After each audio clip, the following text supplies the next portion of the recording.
Good morning. એક કાલે આપણે એક નાનો એવી મિસ્ટેક રહી ગઈ હતી 8π-2√3 આવતું હતું આપણે ગઈકાલે, અને 8π-√3 છે એકચ્યુઅલી રિયલ આન્સર. તો જો આખો સમ તમને બીજી વાર સમજાવી દઉં. Circle x² + y² = 16, parabola y² = 6. તો y² = 6x છે, આમાં આપણે સબસ્ટિટ્યૂટ કરી દઈએ એટલે એના ફેક્ટર x + 8 x - 2, એટલે x = -8 ઓર x = 2. -8 પોસિબલ નથી, કેમ કે x નેગેટિવ આવે તો y² નેગેટિવ થઈ જાય. અને અહીંયા જે સર્કલ x² + y² = 16 અને પેરાબોલા y² = 6x, એના ઇન્ટરસેક્ટિંગ પોઈન્ટ ફર્સ્ટ ને ફોર્થ ક્વોડ્રન્ટમાં જ છે, એટલે x નેગેટિવ નહીં રહે, પોઝિટિવ જ રહેશે. હવે એકચ્યુઅલી એણે એરિયા કયો પૂછ્યો છે તમને? What is require area? તો એરિયા છે એ સર્કલ અને પેરાબોલા એના આઉટસાઇડનું, એટલે આ એરિયા પૂછ્યો છે. આ રિક્વાયર એરિયા છે. રિક્વાયર એરિયા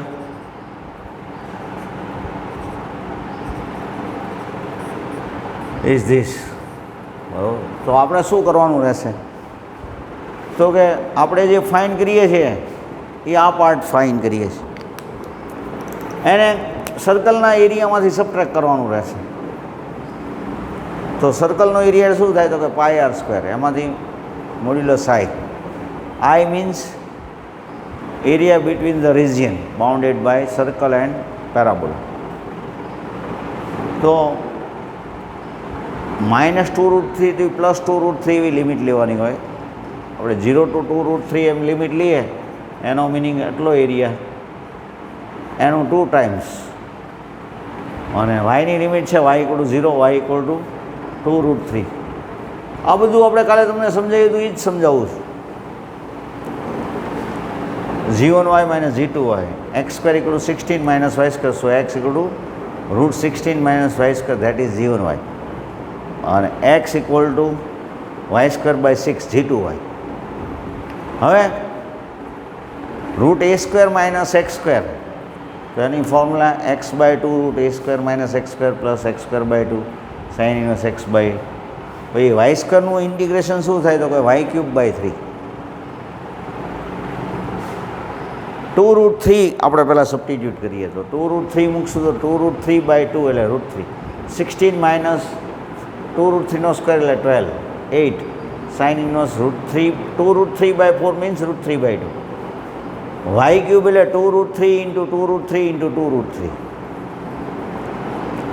આ 4 થઈ જાય, એટલે √3 × 2, 4નું સ્ક્વેર રૂટ. અને sin √3/2 એટલે π/3. આપણી કાલે જે મિસ્ટેક થઈ હતી આને આપણે 6 કેલ્ક્યુલેટ કર્યા હતા, બસ એટલી જ વાત છે, બાકી કોઈ બીજી મિસ્ટેક નથી થઈ. આપણે આને 6 કરી નાખ્યા, 2 3 × 6 કર્યા હતા, પણ ખરેખર 4 3 × 12 કરવાના હોય, બરાબર, એના બદલે 6 થઈ ગયા હતા, બરાબર. તો અહીંયા 3 સાથે 18ને કેન્સલ કરો તો 6 આવશે, 6 સાથે 2ને પાછા કેન્સલ કરો તો 3 આવી જશે નીચે, એટલે 4 × √3/3, એટલે 2 × 2√3 + 8π/3 - 4√3/3. એરિયા આપણને ફાઇન્ડ કરવાનું હોય 16π - મોડ્યુલસ i. તો આને આપણે મલ્ટીપ્લાય કરીને મૂકીએ તો 4√3, 16π/3 અને 8√3, પણ એ માઇનસ પ્લસ થઈ જશે. 16π - 16π/3 એટલે 3નો એલસીએમ લ્યો એટલે 48π - 16π એટલે 32π/3, -12√3 + 8√3 એટલે -4√3/3. 4/3 કોમન લઈ લઈએ તો 8π - √3 એમ આવશે. તો ફાઇનલ આન્સર, બરાબર. એટલે અહીંયા મેં કીધું એમ મિસ્ટેક એક થઈ ગઈ. 19 MCQ કોઈ ડાઉટ નથી પૂછ્યો, પણ 19 કરાવી દો એટલે આપણે આજે ચેપ્ટર ક્લોઝ કરીએ છીએ. y = sin x, y = cos x and y axis. તો સાઇન ને ક્રોસના ગ્રાફ તો તમે ઘણી બધી વાર ડ્રો કર્યા હશે.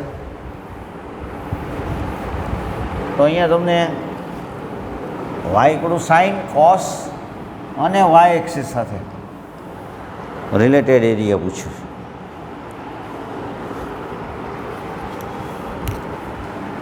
તો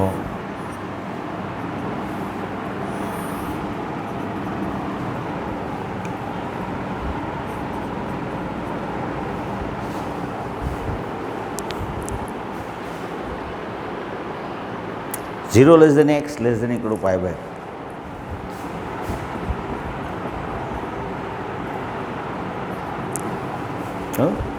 0 less than equal to x less than equal to pi by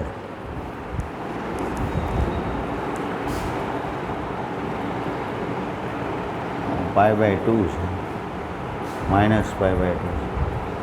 તમને ખ્યાલ છે સાઇન 0ની વેલ્યુ 0 છે. સાઇન પાઈ બાય 2 એ 1 થાય. અહીંયા 1 કહીએ તો સાઇન પાઈ બાય 2ની વેલ્યુ 1 થાય. એટલે સાઇનનો ગ્રાફ છે એ આમ રહેશે.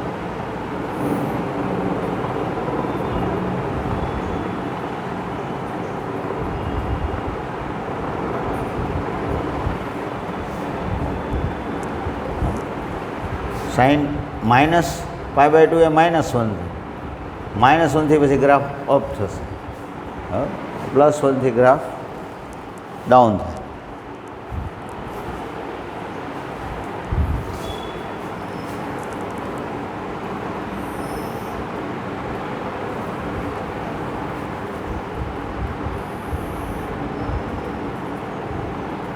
પાઈ બાય 2 એ ટોપ ઉપર હશે.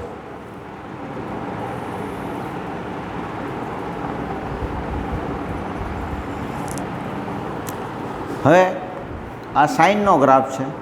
કોસનો ગ્રાફ શું થાય? તો કોસનો ગ્રાફ છે એ કોસ 0ની વેલ્યુ 1.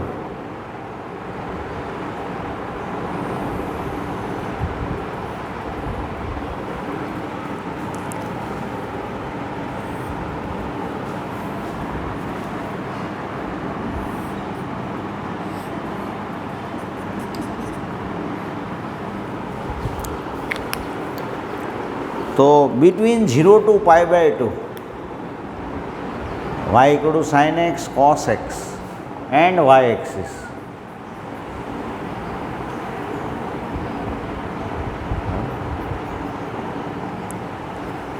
y axis સાથે જે રિલેટેડ હોય બરાબર. તો પાઈ બાય 4 છે એનું ઇન્ટરસેક્ટિંગ પોઈન્ટ છે.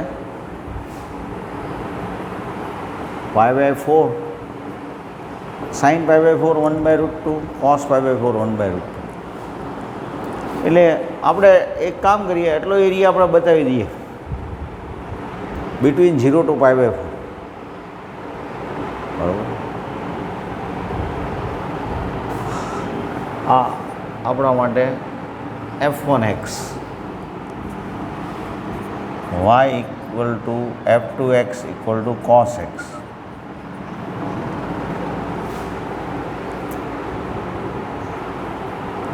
આ f1x છે, આ f2x. હવે require area a equal to 2 modulus આ equal to 0 to pi by 4 f1x minus f2x. y equal to f1x, y equal to f2x.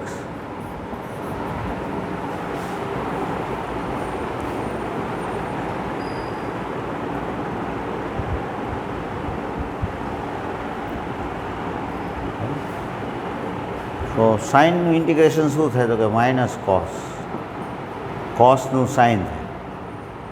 Negative આપણે બહાર લઈ લઈએ. પાઈ બાય 4 મૂકશો તો શું આવશે? તો કે 1/√2 પ્લસ 1/√2. અને 0 મૂકશું એટલે શું આવશે? cos 0 1 sin 0 0.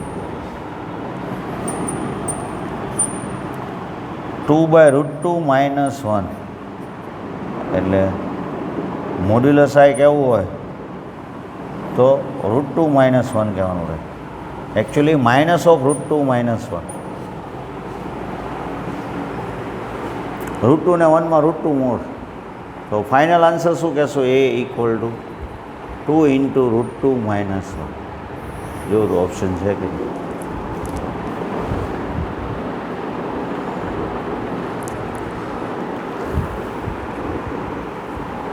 એ ઓપ્શન બરાબર.